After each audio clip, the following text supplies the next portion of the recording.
No, but I have been made aware that there is a particular sign that looks like a W. Lanny indicated the sign across the table to Gino and asked him if he had ever seen the sign. Gino replied, kind of. Your memo also sets out that there is a line here. It says, quote, my concern comes only as a direct result from seeing a numerous amount of, I think it says, altercated reports. What concern did you have there? They were untruthful in their reports. Lanny said, and these were individuals associated with the Green Wall? Gina responded, officers. Mary Kane Simon asked for a break. Sure, she wanted this break, so she can go outside for some fresh air before the next questions from Lanny. I hoped Gino would not bite into what she wanted. After the break, Mary Kane Simon and her client sat back down at the table as Lanny prepared to ask more questions. Lanny asked Gino, do you ever recall a time in which Archibald told Vodka that this is in the Sally Port, quote, you know, that memo you wrote, Lieutenant Lewis, that included me in it on the information I gave you about Lewis taking his state vehicle, etc., and going to see the regional administrator? Do you recall any discussion with DJ about this? Yes. Now, what do you recall that discussion?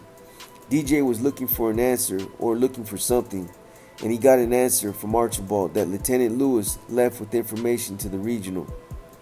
Lanny said, now, after that time, was there another encounter between Vodka and Archibald in the Sally Port in which Archibald said that he was removed from the squad because of the information Vodka had put in the memo?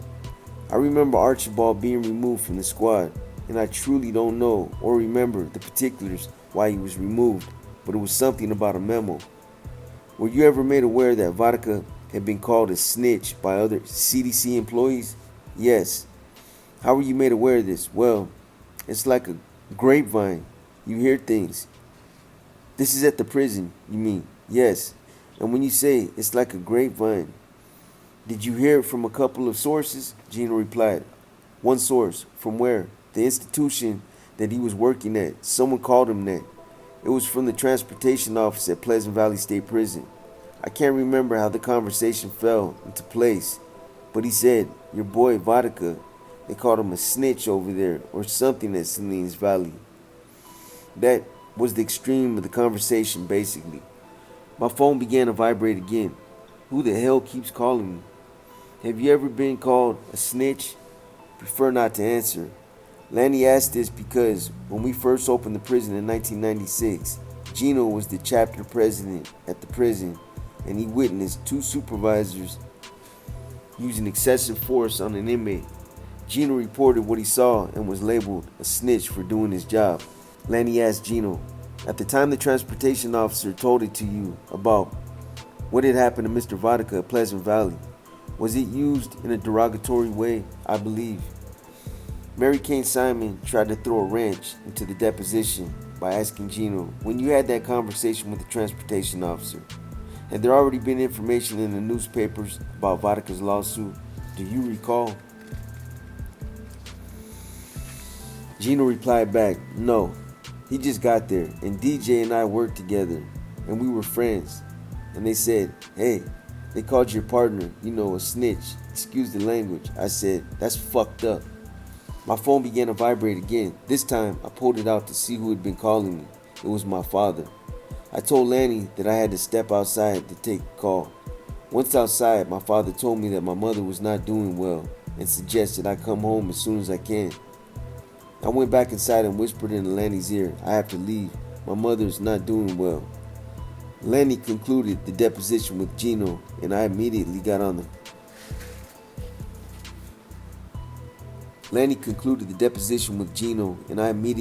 the road and headed home.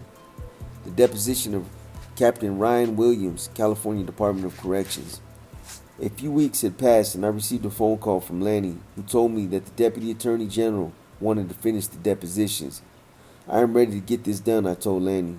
The next day we are scheduled to hear the testimony from my former boss, Captain Ryan Williams. This was the man that, when I first arrived at Pleasant Valley State Prison after leaving Salinas Valley, made the sarcastic comment toward me saying that I was the one on the victim witness program they sent here from another prison. He later apologized for his comments, and afterward, we actually had a friendly professional relationship. Lanny and I made it to the conference room. This time, it wasn't Mary Kane Simon from the Deputy Attorney General's office. It was a man named Terry Seen. When I first saw Ryan, we both shook each other's hands and politely asked how each other was doing. Ryan was then sworn in by the court reporter, and his testimony began. Lanny asked Captain Williams, "How would you describe your working relationship in a lot of your testimony? How would you describe your working relationship with DJ Vodka?" Williams replied, "I'd say it was outstanding because he was a great officer." Surprisingly, I got choked up after his statement. I took some deep breaths and I wanted to hear what was next. "What experience did you have with him in order to be able to say that?" "Because he would take on responsibilities and duties above his own.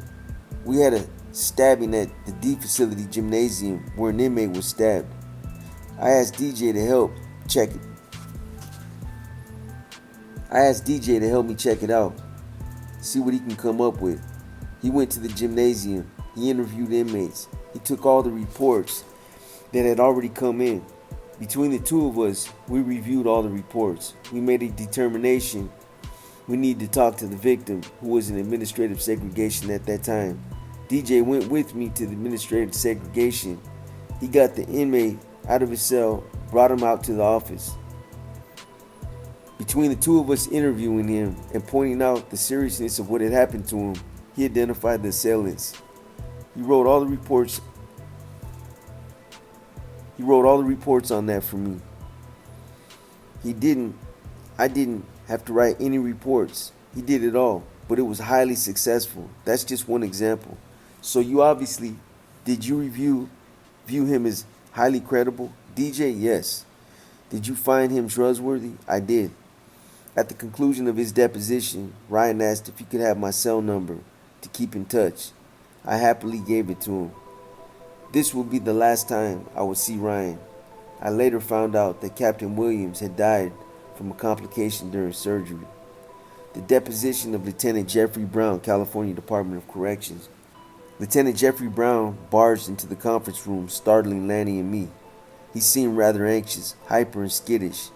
Lanny told him that he needed to step outside of the room until his counsel arrived. He quickly turned around, and just as quickly as he entered, he exited the conference room.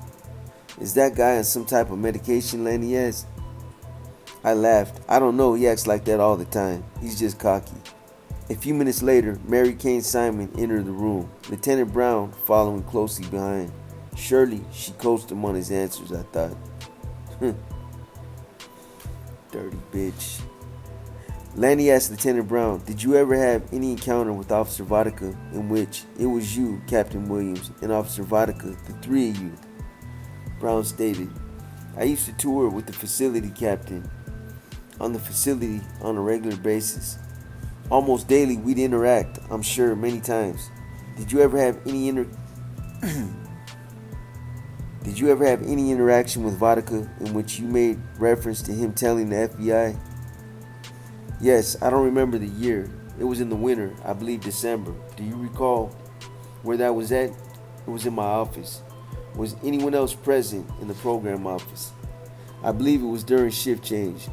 It should have been a lot of second watch and third watch officers, sergeants, a lot of people." "Were there inmates there?" "They have inmate clerks that work in the area. They have another office across the hall." "What did you say to him at that time?" "I picked. There is a glass between my office and the sergeant's office, and Vodka was over there in the sergeant's office. So I picked up the phone receiver and I tapped on the glass and I yelled at Vodka, 'Telephone.'